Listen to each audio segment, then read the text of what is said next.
Bienvenidos a un nuevo vídeo de Python. Mi nombre es Rubén Sebastián y con este vídeo continuamos con los conceptos básicos de Python.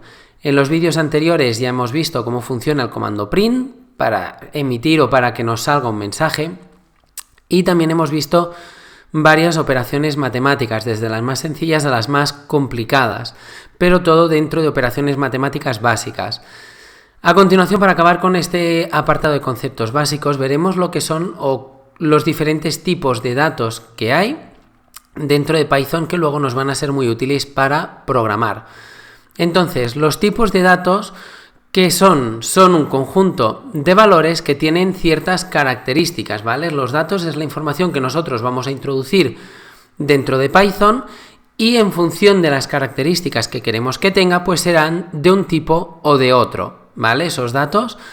Entonces, como tipos de datos tenemos 4 básicamente, que son string, es el más habitual, que hace referencia a un texto que va situado que va entre comillas, ¿vale? Sería un texto, lo que consideramos como algo escrito, como algo hablado, ¿vale? Y siempre importante, tiene que ir entre comillas. Si no va entre comillas, lo consideraremos de otra manera. Incluso si nosotros queremos un texto que sea un número, ¿vale? Lo tenemos que poner entre comillas para que Python nos lo interprete como un string, ¿vale? Y no como un número, que es el siguiente tipo de valor. Entonces, ¿cómo indicamos que algo es un string en Python? Con las letras str y entre paréntesis. Por ejemplo, esto que tenemos por aquí programado, ahora ya lo tenemos. Hemos puesto la función a, ¿vale? O la variable a, más que la función, la variable a. Y esto es igual a este string. Hemos puesto el comando str, ¿vale? Para indicar que lo que tenemos a continuación es una cadena, es un string. Que normalmente esto no se pone de esta manera, pero es para que lo entendáis, ¿vale? Siempre lo importante, entre comillas. Y fijaros que aquí en el IDE de Python, ¿vale? Lo que es una cadena nos lo está poniendo de color verde. En otros IDEs que utilicéis, si programáis con Visual Code, también normalmente suelen poner las strings de un color determinado, ¿vale? De esta manera, como lo hemos puesto entre comillas, nos está indicando que esto lo está considerando como un texto. Fijaros que si yo le quito la comilla, me añade este paréntesis dentro del texto esperando a que yo lo cierre con comillas, ¿vale? Y ahora ya me lo vuelve a no añadir el último que he puesto, ¿vale? Pero lo que comentaba, un string, algo que hace referencia a un texto, a una cadena, que es como se le llama habitualmente en castellano en Python. Luego, el segundo tipo de datos que podemos encontrar son los integers, ¿vale?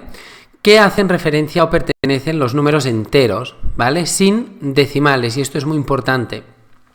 Siempre se simplifica con el comando int y entre paréntesis, ¿vale? Y le vamos a indicar a Python de esta manera que tenemos un número entero. Esto se suele utilizar muchas veces cuando alguien puede introducir un dato en Python, ¿vale? Cuando utilizamos un input, que lo veremos más adelante lo que es, y ponemos el integer, ¿vale? De manera que el número que introduce esa persona solo puede ser un número entero, si no nos da error, ¿vale? Entonces aquí tendríamos otro, b, la variable, y integer, y entre paréntesis el número, ¿vale? 8. Que esto ya os digo, no tiene mucho sentido porque podríamos escribir directamente aquí el número 8, pero es básicamente para que lo entendáis. Luego, el tercer tipo de dato que tenemos son los floats, ¿vale? Floats, que es el número decimal. ¿Cómo se simplifica en Python? Pues utilizando la palabra float, ¿vale? Tal cual y entre paréntesis.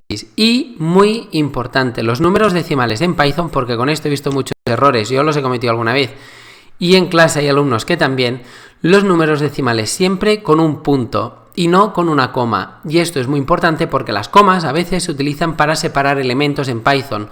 Por lo tanto, no lo podemos utilizar para los números decimales, porque si no nos separa el 3 por un lado y el 61, que es el número decimal que tenemos aquí, por otro, ¿vale? Entonces, para poner un número decimal, punto, y aquí tendríamos el 3,61. Y luego los booleanos, de forma muy rápida, aunque seguramente haremos otro vídeo donde no profundizaremos dentro de los booleanos, son datos o valores, ¿vale? Que siempre se pueden representar de dos maneras, o true o false, ¿vale? O verdadero o falso. No tienen más variables, no tienen más información, es una cosa que es o verdadera o falsa. Esto es muy útil, por ejemplo, para hacer algunos bucles, ¿vale? O para hacer comprobaciones de si hay una palabra en un texto o no, o un número, etcétera, ¿vale? Pero aquí hemos puesto dos booleanos, fijaros en el comando print, que es lo interesante, ¿vale? Y hemos puesto, a ver si lo entendemos con lo poquito que sabemos de Python, que nos imprima que 8 es igual, cuando ponemos dos iguales, quiere decir es igual, ¿vale?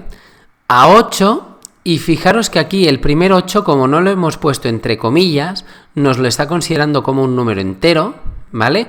Pero el otro 8, como lo hemos puesto entre comillas, nos lo está considerando una cadena, ¿vale?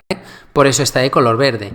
De manera que fijaros en la comprobación, si yo imprimo este comando, un 8 numérico integer es igual a un 8 de string, el programa me va a decir que por mucho que sea el mismo símbolo, el 8, no es lo mismo un integer que un string, ¿vale? Y luego, fijaros que tenemos el segundo comando. 8 es igual a 2 por 4. Y aquí no hemos puesto ningún string, lo hemos puesto todo con valores numéricos. Por lo tanto, la pregunta es, 8 es igual a 2 por 4 en valor numérico. Y a continuación veremos la respuesta para acabar de entender los booleanos. Y aquí esto lo vamos a eliminar, ¿vale? Porque os digo que no sirve de mucho. Ahora,